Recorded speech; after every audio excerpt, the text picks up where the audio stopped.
Bien, de todas maneras el protagonista del día, yo lo siento mucho por los indignados y por las mareas, pero sigue siendo Urdangarín. Hoy ha llegado muy temprano al juzgado de Palma a las 9 y pocos minutos de la mañana.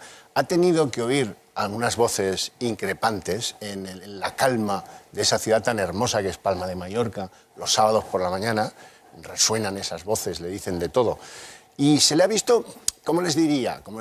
Pues un poquito menos empalmado que en los emails. Se le ha visto un poquito más, vamos a Palma y que nos lo cuenten. Desde Palma, a ver qué ha pasado en el juzgado con la declaración de Iñaki Urdangarín.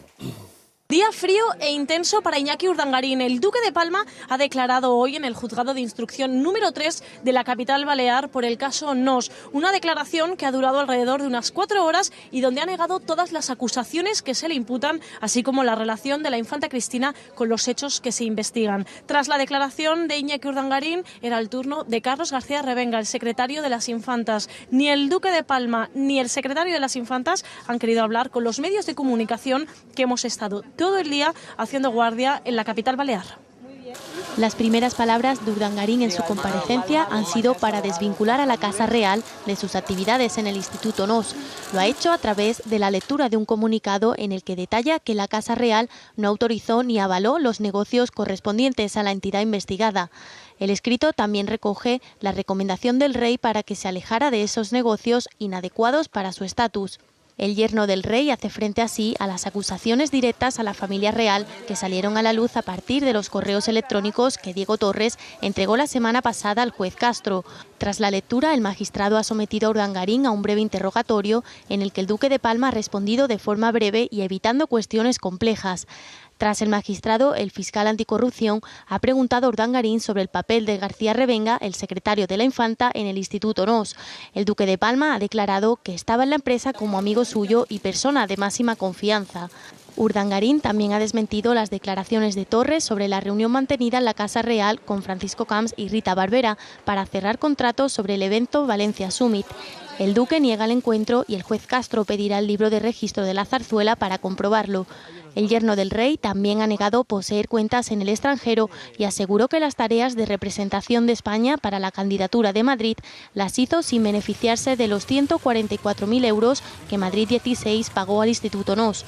Hacia las 2:30 entraba a declarar Carlos García Revenga. El secretario de la Infanta ha negado su participación en las gestiones de la entidad, aunque los correos electrónicos por los que ha sido imputado lo sitúan como miembro de la Junta Directiva. Concretamente, realizaría las labores de tesorero, gestionando los 20 millones de euros que entraron en las arcas de la organización entre 2003 y 2006. Revenga, al igual que Urdangarín, ha declarado que el rey no tenía conocimiento alguno de que él y la infanta Cristina formaban parte de la cúpula directiva del Instituto Nos y corroboró las palabras del duque de Palma al asegurar que formaba parte de la entidad simplemente por ser amigo de Urdangarín. Bueno, pasito a pasito. Todo esto, maestro, usted se acordará de aquello de Tom Jones, Unusual. Sí. Todo esto es so unusual. A este hombre que hace un año, ahora por estas fechas, se cumple un año de su primera declaración, le abrieron el juzgado, ya se acordarán todos, un domingo por la mañana, 21 horas. Ahora ha sido más corto, 4 horas solo. Pero también ha sido unusual, porque no es normal que este hombre llegue allí y diga, un momentito que les voy a leer en tono solemne una declaración inicial, que luego además la reparten a los medios de comunicación para que todo el mundo se entere. ¿Qué pasa? ¿Que no es capaz de decirlo sin el papelito? ¿Qué pasa? ¿Qué dice el papelito? A los efectos. La frase. Declaro que la Casa de Su Majestad el Rey no opinó, asesoró, autorizó o avaló las actividades que yo desarrollaba en el Instituto Nos. Por el contrario, cuando tuvo conocimiento de la existencia de reproches políticos a las administraciones públicas contratantes, la Casa de Su Majestad el Rey me trasladó las recomendaciones oportunas para que dejara de realizar una actividad que no consideraba adecuada para mi estatus institucional. Y así lo hice. Así termina el comunicadito.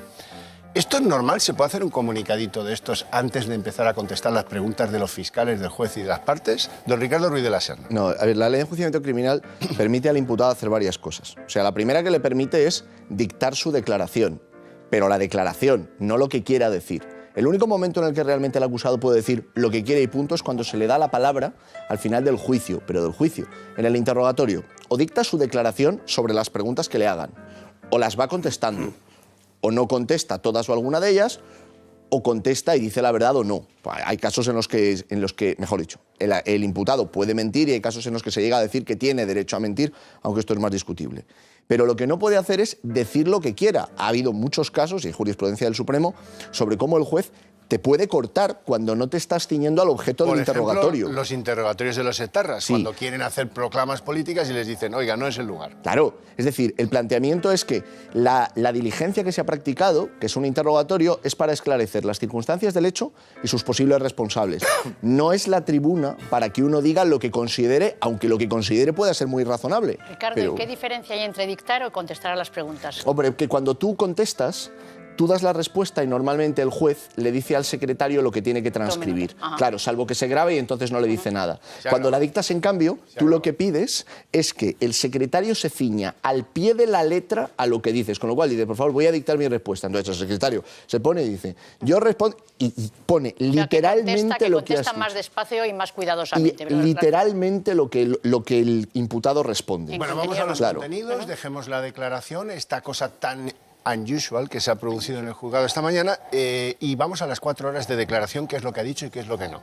Lo central es que ha dicho que no hubo la reunión en Zarzuela, que escriben en su libro dos periodistas del Mundo, y que luego pues, ha sido refutada por esos emails del socio Diego Torres. Esa reunión, lo recordarán, tenía que ver con Francisco Camps, con Rita Barberá, y cómo supuestamente en la Zarzuela habían sido conducidos por el rey a una parte o dirigidos hacia Urdangarín para que pues, resolvieran cuestiones que tenían que ver con los negocios de Urdangarín. El juez ha dicho que iba a pedir a Zarzuela el libro de entradas para ver si en ese día, donde dice el email, estaban Francisco Camps y Rita Barberá o no estaban en Zarzuela. ¿Qué más ha dicho? Ha dicho que es verdad que, en fin, que el cobro de la candidatura del Madrid 2016, 144.000 euros, que lo considera una actividad de promoción exterior, que incluso le gusta hacer y que, bueno, pues un poco más o menos ha venido a decir que qué tiene de malo que eso se cobre si es útil, ¿no? Ha dicho, eso sí, muy taxativamente, que los correos de su ex socio Diego Torres son falsos. Aquí se ha producido un momento de tensión porque el abogado de Diego Torres ha amenazado con acciones por esa acusación de falsear esos emails. Por lo tanto, cabe entender que el abogado de Diego Torres, que se llama Manuel González Peters, pues lo que hace es poner en valor esos emails que el abogado de Urdangarín dice que no existieron. ¿Qué más ha dicho Urdangarín? Que la infanta Cristina no tenía nada que ver con Nos y que el secretario de las infantas, Carlos García Revenga, al que se le ha visto bastante bajo de tono esta mañana, también declaraba en el juzgado, es un amigo de la máxima confianza. El rey, dice Urdangarín, no sabía nada de que él hubiera invitado a la infanta y a García Revenga a estar en la junta directiva del instituto, del tal Instituto Nos. Hasta aquí puedo leer. ¿Qué ha cambiado, se preguntarán algunos de ustedes, de hace un año a ahora? Pues hay más delitos fiscales que señalan con el dedo acusador a Urdangarín por defraudar hasta 500.000 euros por sus actividades.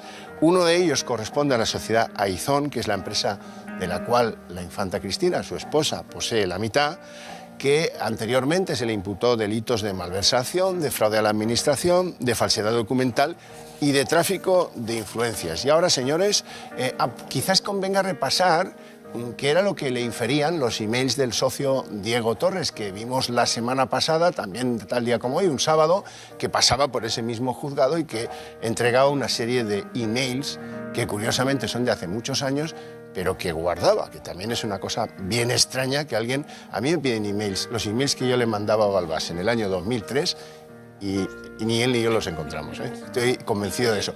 Pero bueno, este es un país donde, ya saben, Bárcenas va al notario, se guarda los emails, aquí todo el mundo guarda las apariencias, pero juega un juego bastante sucio. Vamos a ver qué es lo que infería Diego Torres a Urdangarín el pasado sábado, por si algunos no lo recuerdan. Hoy Urdangarín ha dado explicaciones por la remesa de emails que su ex socio Diego Torres entregó al juez Castro. 197 correos electrónicos que han salpicado a la Casa Real. En varios de estos emails del año 2007, Urdangarín presume del apoyo del rey en sus negocios. En esta época, el duque de Palma busca patrocinio para el proyecto Aire. Quiere conseguir, con la ayuda del monarca, que participe un segundo equipo de vela en la Copa de América. Unos documentos que también evidencian una relación profesional entre Urdangarín y la princesa Corina. Además, según el contenido de estos emails, el rey estaría al tanto de esta relación. En uno de estos correos, la princesa alemana le hace a Urdangarín una propuesta de trabajo como presidente de la división española de la Fundación Lareus, un organismo sin ánimo de lucro dedicado al impulso de proyectos deportivos. Llegan a hablar del sueldo, un salario base de 200.000 euros que podría llegar a 250.000. En otro de los emails, Corina le dice a Urdangarín que ha puesto en copia al rey. Los correos de Torres también han salpicado a Carlos García Revenga, secretario de la infanta Cristina y extesorero del Instituto NOS. Según la versión de Torres, la infanta Cristina y García Revenga tenían un papel de control en NOS como miembros de la directiva. Hoy, Urdangarín ha leído ante el juez Castro un escrito que desvincula a la Casa Real de todas sus actividades. Su abogado ha anunciado que impugnará estos correos electrónicos. Maestro Eduardo Rodríguez del Val, le he pedido al maestro que prepare para hoy un tango que algunos, los más mayores, recordarán, es un tango de Gardel, ¿eh? Cuesta abajo. Venga, vamos con el cuesta abajo y se lo dedicamos a Urdangarín. Don Jordi Cañas. Sí, dos consideraciones. Primero, sobre la declaración, ¿no? Es decir, la excepcionalidad que parece que tiene el señor Urdangarín, a pesar de que el rey, en aquel famoso discurso de Navidad, dijo que no había ningún español por encima de otro. Bueno, parece que este señor ha tenido dos excepciones, una viéndole juzgado un domingo y otra permitiéndole hacer esta declaración, que de hecho no es suya, es una declaración que le han escrito desde la Casa Real. Obviamente, es decir, aquí en este caso ha estado teledirigido y lo ha leído. ¿Por qué? Porque la estrategia de Diego Torres de intentar implicar a la Casa Real ha hecho, yo creo que ha provocado un movimiento de la Casa Real para intentar frenar o poner un cortafuegos en esta situación. La palabra es cortafuegos, sí señor. Siga, siga. No, y a partir de ahí se explica todo lo demás. Es decir, ahora mismo Urdangarín lo que yo creo que está es obligado a intentar minimizar o neutralizar todo aquello que pueda afectar directamente a la Casa Real, una institución que desgraciadamente y en gran parte por su responsabilidad, pues parece, porque hay indicios también y es verosímil, de que no actuase de una forma escrupulosamente limpia en las relaciones de Urdangarín con NOS, con determinadas instituciones de nuestro país, ¿no? En definitiva, yo como ciudadano español lo que quiero es que se sepa la verdad, no quiero que haya espacios de impunidad para nadie, sea quien sea, y que sobre todo alguien no intente poner un cortafuegos entre la realidad y las apariencias. Si yo quiero saber, como ciudadano español, si realmente en este caso la Casa Real se comportó adecuadamente o no adecuadamente con el presunto tráfico de influencias o utilización de su cargo y de su responsabilidad a la hora de conseguir negocios y un lucro personal. Don José María Zabala. Hombre, yo estoy con Jordi, ¿no? Yo creo que nada nuevo bajo el sol después de leer la declaración, ¿no?, de Urdangarín. Él ha estado pues a exculpar evidentemente a la Casa Real y por supuesto a su esposa, la infanta Cristina. Ahora hay un dato que dabas tú, Javier, que no es baladí, y es que la infanta Cristina posee el 50%, por ejemplo, de esa sociedad Aizón, ¿no?, con su marido que tiene el restante 50%. Yo creo que, y tengo elementos de juicio para decirlo, que la Casa Real está muy preocupada por este tema porque pueda salpicar a la Casa Real y en ese sentido hay que entender esa licencia, ¿no?, que se ha tomado o que le han concedido, mejor dicho, a Urdangarín de leer esa declaración exculpatoria para la Casa del Rey. Hay un dato que a mí me parece sorprendente y es la actitud del juez cuando interrogó a la mujer de Diego Torres, bueno, para decirle si había algún dato para poder inculpar a la infanta Cristina, ¿no? Y, bueno, ¿cuál fue la respuesta de ella, ¿no? Dijo, no, yo no tengo ninguna constancia, pero el juez, de alguna manera, quería ver si había motivos para inculparla. Yo no soy abogado, no soy jurista, pero me imagino que el juez podría llamar a declarar, a lo mejor como testigo, aunque fuera como testigo, incluso por escrito, a la infanta Cristina, ¿no? Es decir, no hace falta que le diga a la esposa de Diego Torres, le pregunte si le da algún dato para que pueda imputarla en el procedimiento, ¿no? Ya. José Luis Balbás. Bueno, yo creo que la declaración de Torres pues sentó muy mal a la Casa Real y yo creo que sí que han querido parar un poco el asunto. De todas maneras, el señor Torres lo único que tiene que explicar es el estado de origen de los fondos y dónde han ido, porque el que la reina Miró de Lau y no sé quién de la Casa Real dijo no sé qué, eso es un delito que casi no viene. El de verdad delito que viene es de dónde salieron los dineros, es decir, si salieron de fondos públicos, como sabemos que salieron, al menos 18 millones, y dónde han ido los 18 millones, y quién se los ha llevado, y quién ha firmado las facturitas. Eso realmente es lo importante. Todo lo demás de querer implicar a la jefatura del Estado, pues es intentar parar el señor Torres esto. Pero si él ha firmado los balances y él era administrador desde el 2006 casi en único, la responsabilidad fundamental es de él. De Urdangarín, pues hasta el 2008 que estaba, y luego como socio hasta hoy mismo, que yo creo que está bastante cutre la operación también del señor Urdangarín, ¿no? Entonces creo que el tráfico de influencias le van a dar por hecho, porque es clarísimo el asunto, y la malversación de fondos, pues yo creo que también, porque como se lo han llevado y no hacían nada, porque todo eran facturas inventadas, esto es todo una farfolla para llevarse 18 millones en un estado de corrupción que, independientemente de lo que diga Rajoy, los organismos internacionales nos dan por encima de China, de Marruecos y de Grecia. Nos lo dan los organismos internacionales. ¿Y usted piensa que eso es así, que estamos por encima de la corrupción de China? Ayer, yo pienso que la cuantía, al menos en las cajas de ahorros, es inmensa.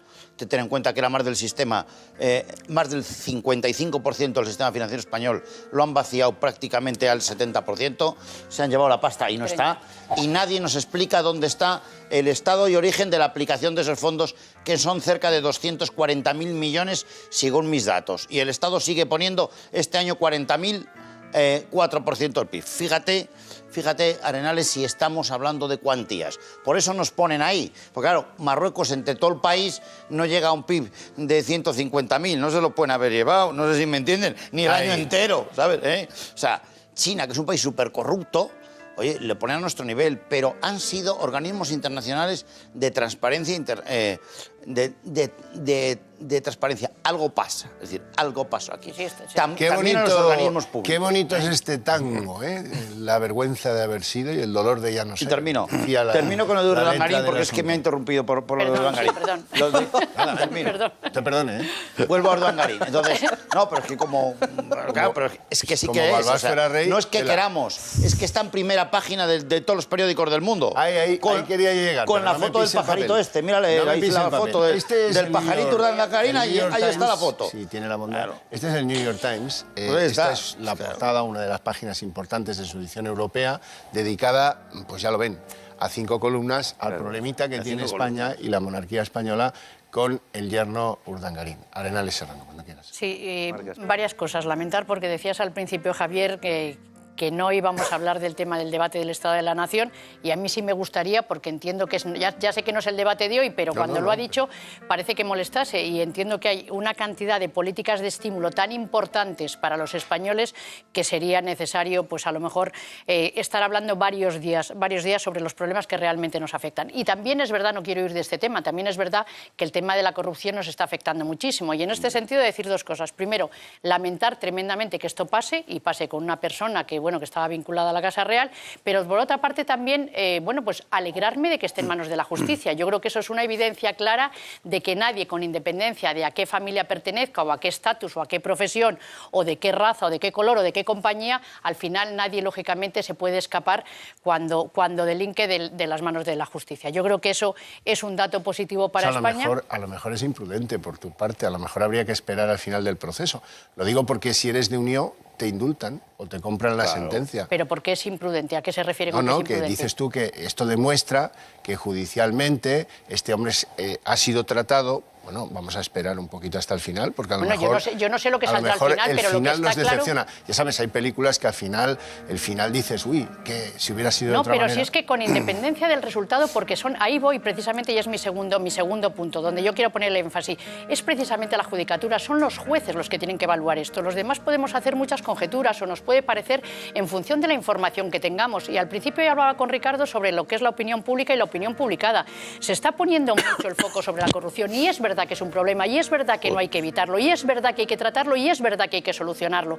Pero también es verdad que suceden muchas más cosas en España, porque también es verdad que hoy comentáis el tema de la manifestación y que dimos una imagen absolutamente penosa al resto del mundo con el movimiento de 11M cuando se instaló en Sol, pero eso no era la realidad española. Y en este momento el foco de la corrupción se está poniendo en la opinión publicada permanentemente y no en otros aspectos absolutamente claves también para los españoles. ¿Qué quiero decir con esto? Que sin restarle importancia, sin trivializarlo, porque es verdad que hay que abordarlo, lo que sí que está claro es que la opinión publicada y la opinión pública está poniendo un énfasis y un foco tremendo en este sentido. Y es precisamente la judicatura, porque todos los demás vamos a hacer conjeturas en función de lo que nos parezca, pero yo ni soy abogado ni tengo elementos de juicio para juzgar esto, ni me compete.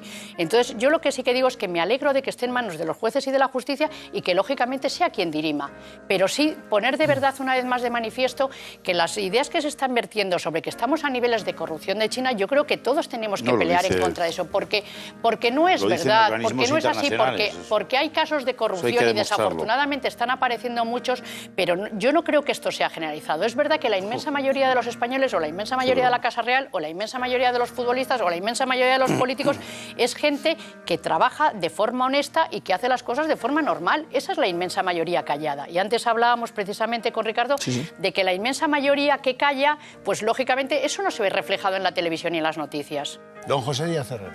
Bueno, yo en primer lugar quería decir que la declaración de Urdangarín me parece un poco al aforismo latino, excusatio non petita accusatio manifesta. Este hombre, sin que nadie se lo pidiera, aparece con un papel que no a la causa y empieza a leerlo ahí, delante del juez, el juez se lo admite.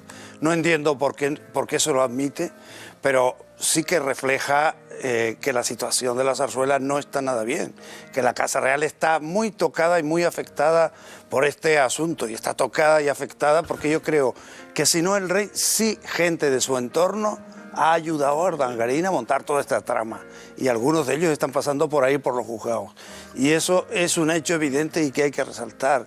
Y luego, de lo que ha dicho el juez, me extraña muchísimo eso de que un juez se ponga a anunciar que voy a pedir los libros de registro de la zarzuela a ver si ha estado dos señoras ahí negociando con Urdangarín. Eso se manda a la Guardia Civil por la noche.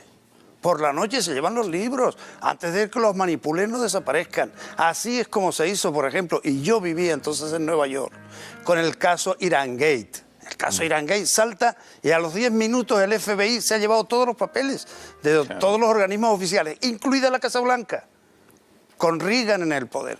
Y así es como se actúa en un Estado de Derecho serio, serio. El juez automáticamente da órdenes a la policía y en minutos la policía incauta la documentación que puede servir de prueba, cosa que aquí no se está haciendo y se están tapando muchísimas cosas. Y yo quiero añadir otra cosa. Este caso probablemente se hubiera obviado si en 2001 se hubiera imputado al padre de Urdangarín por haber defalcado en la Cucha Vasca de Álava.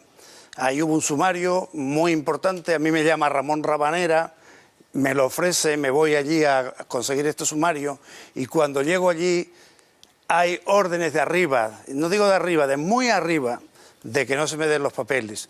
No se me dan los papeles, el padre de Urdangarín, ya hoy muerto, José María Urdangarín, no pasa por el calvario de ir por los juzgados y tal. Mira, ahora lo está ocurriendo su hijo. Su hijo no ha podido escarmentar en la cabeza de su padre.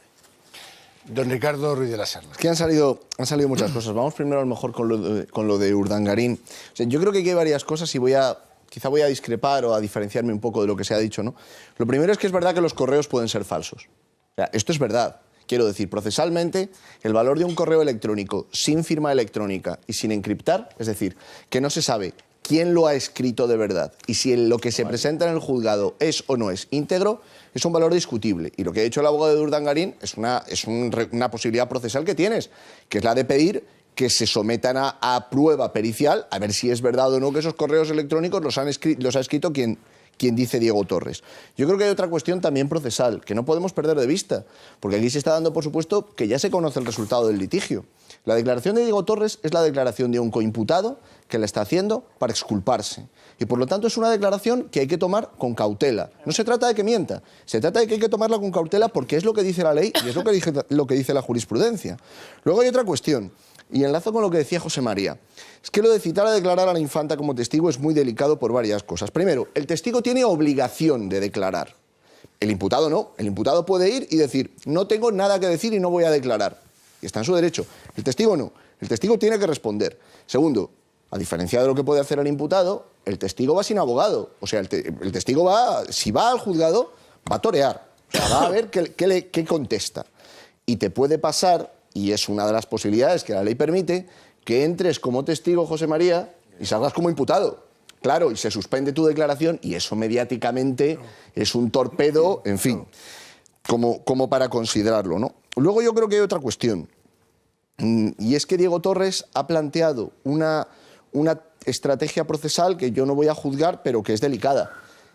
Claro, antes José Luis ha dado un dato que a mi juicio es crucial.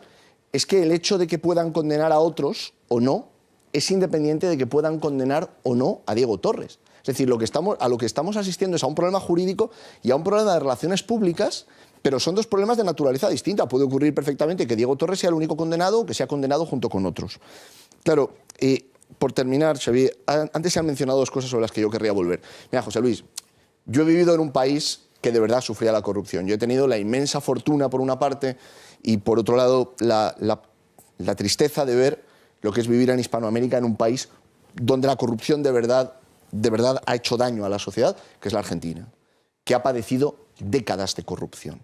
Y afortunadamente, por ahora en España, esto afortunadamente no lo conocemos. Dicho eso, es verdad que España tiene un problema grave, no solamente de corrupción, sino de percepción social de la corrupción. Hemos llegado a un punto en el que hay una forma de corrupción que se ha instalado porque a todo el mundo, voy a abrir unas comillas, le parecía normal. Hemos conocido lo de los EREs de Andalucía, por poner un ejemplo. Jordi, Cataluña ni te la menciono. Ni te menciono lo que ha sido lo que se llamaba el oasis catalán, que en realidad era una charca. Luego me imagino que hablaremos de ello. Y querría terminar con una observación que se ha hecho sobre China, y digo por hacer justicia también. Es verdad que China aparece en los rankings de corrupción, etc. Ahora, en China la corrupción se castiga con pena de muerte. ¿Y pagas la bala? Claro. Sí. En China la corrupción, el delito de corrupción está castigado con pena de muerte. Y una vez ejecutada la sentencia, a la familia le giran una factura por el importe de la bala. Sí, y aquí se compran las sentencias y se ganan los indultos de manera verdaderamente repugnante, con sentencias de 6 años en contra de los políticos, como hemos visto en el caso de Unió, hace muy poco tiempo. Y eso es lo que hace que la gente tenga dudas sobre si a lo mejor la justicia actúa con gran rectitud, pero luego resulta que hay un designio superior, se llame como se llame, o provenga de donde provenga, que hace que a ese banquero o a ese político pues se le solucione su problemita. Y los españoles nos quedamos así con cara de tontos y decimos, hombre, esto de que la justicia es igual para todos, pues a lo mejor la responsabilidad de los jueces y de los fiscales sí, pero el resultado final no. Hay situaciones pero donde, ¿por qué pone, en el caso Javier, Cataluña, ¿por qué pone el ejemplo del con el señor político? Millet, Perdón. pues sigue en la calle. Es decir, y entraron a registrar su vivienda casi años después de iniciar. 4 años de instrucción. Quiero Caso decir, sencillito claro, es que a lo mejor tienes razón. Es decir, que hay un nivel de corrupción sistémica en España, lo hay. Sí. ¿Vale? ¿Eso es equiparable a México? No. ¿Es equiparable? Obviamente no. Pero es que esto no es México. Es que queremos ser un país equiparable al resto de nuestros países de Europa, y no a Italia, precisamente. Entonces, yo creo que hay que hacer un buen diagnóstico, porque si no se hace un buen diagnóstico, y no es que se minimice, pero no se dé la relevancia, perdona, pero internacionalmente, que el presidente del Gobierno de España, que el rey de España, que la Casa Real, que el Gobierno de España, que el principal partido del país, que el principal partido de la oposición, que amplias zonas de nuestro país que gobernadas por partidos nacionalistas estén bajo la sospecha de la corrupción, hombre, Sí, pues yo eso no lo veo en Francia, ni lo veo en Efectivamente. Alemania. Vamos a hacer una pequeña pausa, luego continuamos con este intensísimo debate.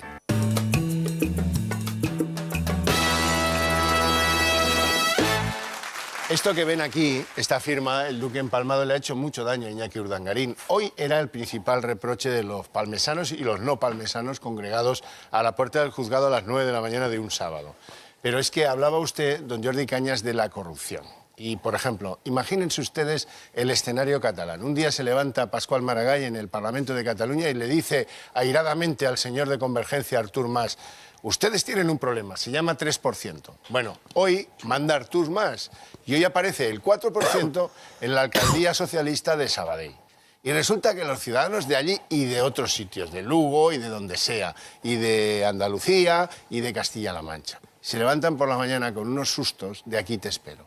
Sustos que demuestran que la clase política, parte de ella, se ha tomado este país al asalto. Y encima consiguen algo verdaderamente ya burlesco, que es que se compren sentencias en los juzgados. Es que eso no había pasado nunca en este país. Caso, 388.000 euros pagó Convergencia para que para que 6 dirigentes de Unión no fueran condenados. Ya. Pero yo insisto es que eso es mexicano, ¿eh? Javier, pero yo insisto mucho en que no generalicemos en los políticos, porque al final... No, vamos a ver, porque me explico. Vale. Déjenme explicarme. Desafortunadamente, y yo estoy de acuerdo con Jordi, que lo primero que hay que hacer es abordarlo, diagnosticarlo bien, porque es la única forma, lógicamente, de poderle poner solución, porque esto hay que solucionarlo y nos tenemos que empeñar todos porque esto es un problema de todos los españoles.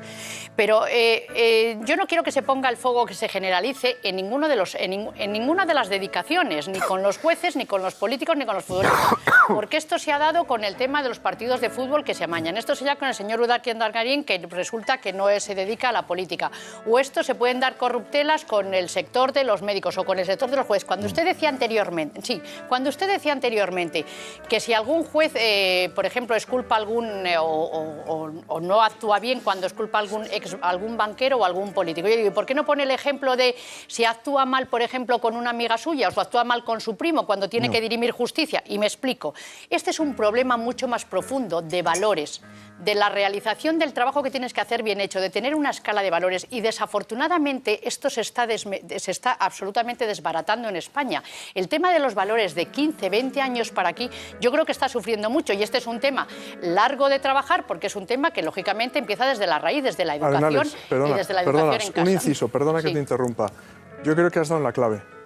Es decir, en la sociedad española se ha producido una pérdida de valores absoluta. Sí, y está en la raíz de todo esto. Claro, entonces es que cuando uno pierde los valores, cuando uno pierde la honestidad, la honradez profesional, pues cae en las garras de la corrupción. Sí, y resulta que el valor ahora en alza... Esto no es una historia nueva. Los españoles parece que es así, somos incorregibles.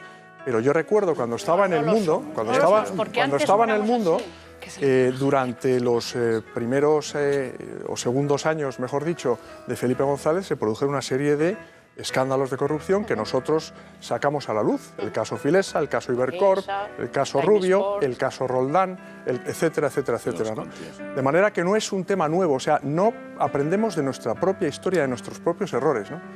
Y insisto, yo creo que es un tema de pérdida de valores, que afecta además ahora, está afectando, hay una crisis política, hay una crisis institucional, hay una crisis social, hay una crisis económica, es decir, hay una crisis a todos los niveles, y en ese sentido también yo creo que tenemos que ser mucho más responsables que nunca, porque es muy importante el papel que tenga España fuera de nuestras fronteras, ¿no? Victoria Moradí, tú tienes que darnos un consejo. Sí, son las 10 y 11 de la noche y aunque ustedes crean que no es momento para tomarse una buena taza de café, se confunden, porque ¿sabían que en España se consumen 44 millones de tazas de café al día? Este es un dato que nos da una idea... Estamos tan nerviosos. Claro que sí. Este es un dato de la idea que nos da pues, los amantes, lo amantes que somos del café, pero claro, pues a estas horas, pues aunque apetezca, pues a muchos no podemos permitírnoslo porque pues ahora pues lo pagaríamos, pero ojo, porque para que no tengan que privarse está Cofilac, porque Cofilac es un café soluble, muy rico, hecho con las mejores variedades de café y lo tenemos natural y también descafeinado, uno para cada momento del día. Pero no se crean que es como cualquier café, no, porque Cofilac tiene alto contenido en fibra natural que les ayuda a cuidarse y también a regular su tránsito intestinal. Con un pequeño gesto, ya saben cómo sustituir su café de todos los días por Cofilac, aportará a su organismo la fibra extra que necesita y además disfrutará del mejor café. Cofilac, su café de cada día, ya sabe, con la garantía de Acta Pharma Laboratorios. Bueno, no sé si había alguna palabra pendiente más. Usted no había terminado, un segundito solo. Bueno, yo estaba diciendo que es un tema fundamental y yo creo que hay que abordar los temas desde la raíz Y cuando más vayamos al motor de los problemas, lógicamente, más capaces seremos de solucionarlos bien. Entonces, ese es el más importante, pero eso no quiere decir que mientras tanto nos quedemos cruzados de brazos, porque eso sabemos que se tardará generaciones, que conllevará mucho tiempo, pero tenemos que incidir mucho otra vez en la puesta en valor de los propios valores, valga la redundancia, y del que, lógicamente, el hacer una cosa bien hecha, que tiene su premio, y es haberla podido hacer, ninguno más, y esas cosas yo creo que tenemos que recuperarlas. Pero no nos exime de que, lógicamente, vayamos rápidamente a atajarlo con leyes que endurezcan las penas y que, lógicamente... Jordi Cañas. Sí, el tema de los valores, está bien, ¿eh? Yo creo que en general hay que profundizar sobre unos valores que no se hayan perdido, pero que sí se han relajado. Pero, perdona, yo creo que la gran mayoría de españoles sigue teniendo unos valores. La mayoría de la gente que pasa cada mes con muy pocos recursos tiene unos valores profundísimos y sabe gestionar perfectamente su dinero. Aquí estamos hablando de chorizos. Y aquí estamos hablando, déjame acabar, que aquí estamos hablando de un país que inicia su tránsito a la democracia, donde el Estado prácticamente no existe y hay dos partidos que lo parasitan sistemáticamente durante 30 años y que lo utilizan y que sus instituciones están a su servicio. Este es un país, lo que tiene que hacer es madurar institucionalmente, para que sean las instituciones las que están al servicio de los ciudadanos y los partidos sean instrumentos, pero no que las contornen a su beneficio. O sea, el Estado tiene que ser fuerte en cuanto a su capacidad y su valor. Jordi, pero eso es porque hay una pérdida de valores, porque la gente va a lo suyo. Sí, pero quédate, mira, una cosa. En lugar de ser solidarios, la gente está... En lugar de ser solidarios... ¿Cuál es la media de edad? ¿Cuál es la media edad de la gente? En lugar de ser que salen... Estoy hablando de los políticos, estoy hablando de estos partidos que tú haces mención sin aludir claramente cuáles son, que todo el mundo sabe cuáles son, ¿no? Yo creo que en lugar de velar por el bien común, por el bien de los ciudadanos, velan por sus propios intereses. Porque hay una pérdida de valores. ¿Pero tú crees porque no hay una honradez? ¿Podemos pasar ahora generaciones para llegar a los mecanismos de control? No, hay que abordarlo. No lo sé, pero que llevamos 20 o 30 años en esta situación, eso sí es cierto. Por supuesto. Ricardo, que hay que corregirla. Yo creo que, yo creo que es verdad que hay un problema de valores, es verdad que además yo creo que excede la clase política. También es cierto que esto es algo que ocurre en todo Occidente, no es algo que ocurre únicamente en España. Incluso yo te diría que afortunadamente el pueblo español ha dado en estas últimas décadas sobrados ejemplos de ser un pueblo que sabe estar a la altura de las circunstancias, y yo creo que la mayor parte de la sociedad española sí tiene claro que el verdadero problema que hoy ocupa la atención de los medios de comunicación y del discurso público no es tanto un problema de nuestra sociedad, sino especialmente un problema de los políticos. Fíjate, Arenales, que yo entiendo que esto es algo duro de aceptar porque la inmensa mayoría de los políticos son honrados, pero es que sucede que en España esa minoría corrupta es una minoría numerosa, es decir, es una minoría que no es despreciable. Dicho esto, yo creo que sí hay una lección que podemos aprender de la historia. En el pasado había países que eran profundísimamente corruptos, desde Inglaterra, que era el país más corrupto en el siglo XVIII, hasta casos que hemos tenido en Europa en el siglo XX. Voy a poner un ejemplo reciente. En Alemania han tenido que dimitir 2 ministros por plagiar su tesis doctoral. En todas partes cuecen habas. Yo creo que sí hay una diferencia que es muy característica de España. Esto sí tiene una vertiente hispana, que es que aquí sí ha llegado un momento en el cual había ciertos males que nadie admitía, que nadie veía, a los que nadie les veía solución, sino que solo los podía sobrellevar. La corrupción institucionalizada en ciertos sectores de la vida municipal, por ejemplo, el enchufismo, el nepotismo, ciertas formas de despilfarro a las que nadie se atrevía a llamar por su nombre, que era despilfarro. Y creo que esto sí tenemos que acometer. Balbás. Bueno, yo creo que los datos son los que son, es decir, que la percepción se ha acelerado mucho porque el tema este de Urdangarín, pues al afectar a la Casa Real, pues se ha precipitado, ¿no? El señor Bárcenas, al afectar directamente al PP, se ha precipitado, ¿no? La cuantía de estos dos casos no son muy grandes. Uno es 22 millones, que a lo mejor es más, y el otro es 18. Es muchísimo más grande lo del ERE de Andalucía, que por lo menos es 500 y pico, ¿no? Pero eso ha acelerado, lo otro ha acelerado. Bueno, lo de Pujol, pues no te digo, el lío de Cataluña es que es sistémico. ¿Cuál es lo que la gente tiene visto en todo el mundo? España no es comparable a esos países pequeños, donde es que estamos en el 30 de los países más corruptos del mundo, sobre 176, no se puntean tanto si estamos de los más corruptos, de los grandes, el peor de todos. O sea, claro, ten en cuenta que los más transparentes del mundo son Finlandia, Dinamarca, si es que están en Europa, ¿sabes? Estamos muy por detrás de Francia, de Alemania, es decir, estamos mal. En eso estamos mal a la percepción internacional. Pero las cuantías nuestras son muy grandes. Cuando entra Zapatero aquí, éramos la octava, novena potencia del mundo. O sea, no estamos hablando de Marruecos, esto que es 10 veces menos que nosotros en PIB. O sea, que estamos hablando de una cosa muy seria. Es el país probablemente que más ha invertido, quitando Alemania, de toda Europa en los últimos 10 años, fundamentalmente en el gobierno Zapatero, en las inversiones de trenes y de aeropuertos que están por ahí parados, trenes que no se utilizan, vías carísimas, todos. Eso tampoco se ha mirado. Y teníamos un sistema financiero, como muy bien dijo Zapatero, que era la Champions de Europa. Además, es que el sistema financiero nuestro es más del doble del de Italia. Cuidadito el parche. Fíjate la salida de pasta que aquí ha habido. Y eso, termino, no vale que las cúpulas de los partidos se tapen unos a otros. Los ciudadanos tienen el poder. Los políticos son meros empleados. Y si no valen y quieren tapar a la gente o son incompetentes, que se vayan, pero prontito. Porque no les han encargado ese poder. Y no pueden refugiarse. Y no pueden refugiarse unos a otros. Por ejemplo. Negocios correspondientes a la entidad investigada. El escrito también recoge la recomendación del rey para que se alejara de esos negocios inadecuados para su estatus. El yerno del rey hace frente así a las acusaciones directas a la familia real que salieron a la luz a partir de los correos electrónicos que Diego Torres entregó la semana pasada al juez Castro. Tras la lectura, el magistrado ha sometido a Urdangarín a un breve interrogatorio en el que el duque de Palma ha respondido de forma breve y evitando cuestiones complejas.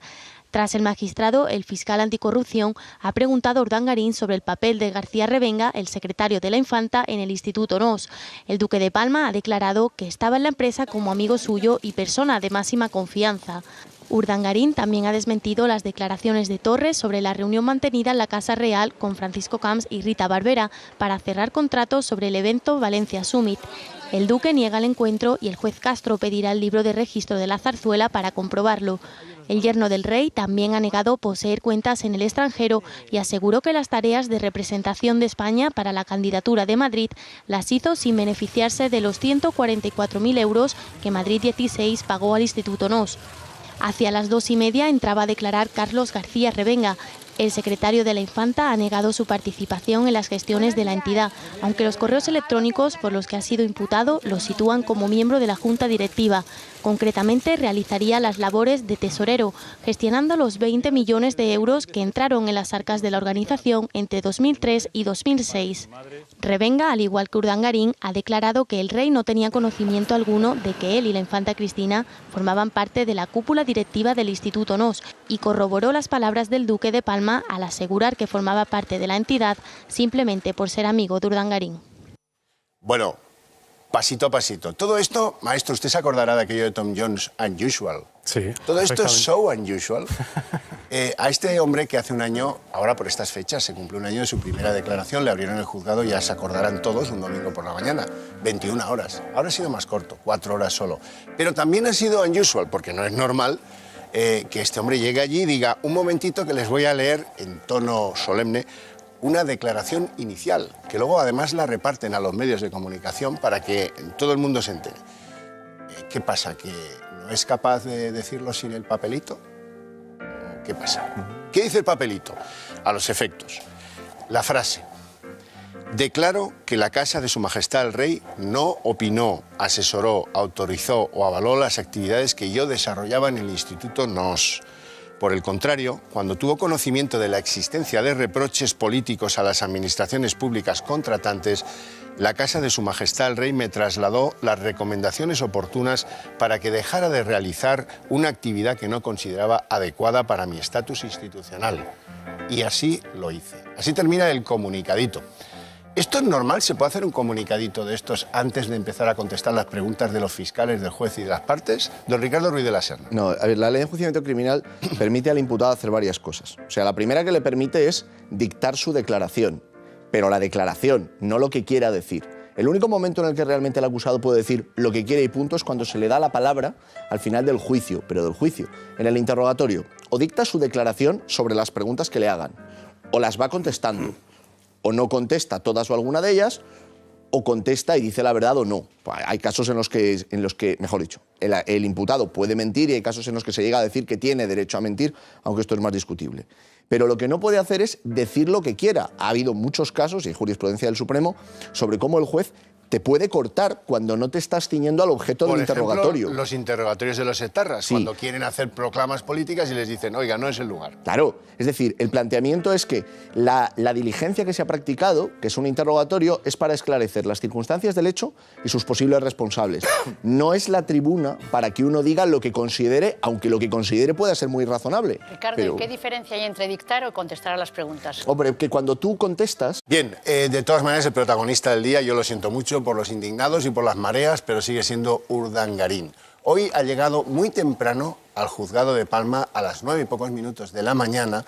Ha tenido que oír algunas voces increpantes en la calma de esa ciudad tan hermosa que es Palma de Mallorca. Los sábados por la mañana resuenan esas voces, le dicen de todo. Y se le ha visto, ¿cómo les diría?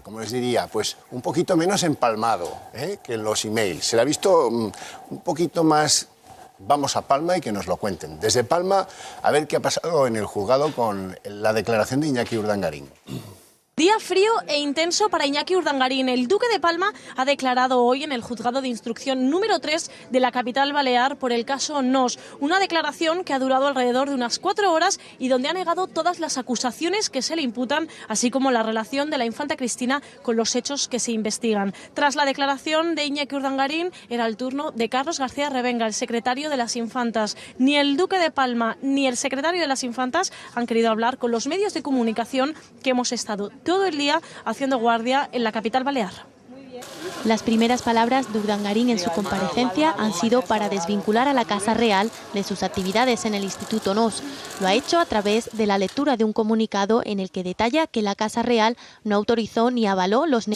Tú das la respuesta y normalmente el juez le dice al secretario lo que tiene que transcribir. Claro, salvo que se grabe y entonces no le dice nada. Cuando la dictas, en cambio, tú lo que pides es que el secretario se ciña al pie de la letra a lo que dices. Con lo cual dice, por favor, voy a dictar mi respuesta. Entonces el secretario se pone y dice, yo respondo, y pone literalmente lo que has dicho. Más despacio y más cuidadosamente. Y literalmente lo que el imputado responde. Bueno, vamos a los contenidos, dejemos la declaración, esta cosa tan unusual que se ha producido en el juzgado esta mañana, y vamos a las 4 horas de declaración, qué es lo que ha dicho y qué es lo que no. Lo central es que ha dicho que no hubo la reunión en Zarzuela, que escriben en su libro dos periodistas del Mundo, y que luego pues, ha sido refutada por esos emails del socio Diego Torres. Esa reunión, lo recordarán, tenía que ver con Francisco Camps, con Rita Barberá, y cómo supuestamente en la Zarzuela habían sido conducidos por el rey a una parte o dirigidos hacia Urdangarín para que pues, resolvieran cuestiones que tenían que ver con los negocios de Urdangarín. El juez ha dicho que iba a pedir a Zarzuela el libro de entradas para ver si en ese día, donde dice el email, estaban Francisco Camps y Rita Barberá o no estaban en Zarzuela. ¿Qué más ha dicho? Ha dicho que es verdad que, en fin, que el cobro de la candidatura del Madrid 2016, 144.000 euros, que lo considera una actividad de promoción exterior, que incluso le gusta hacer y que, bueno, pues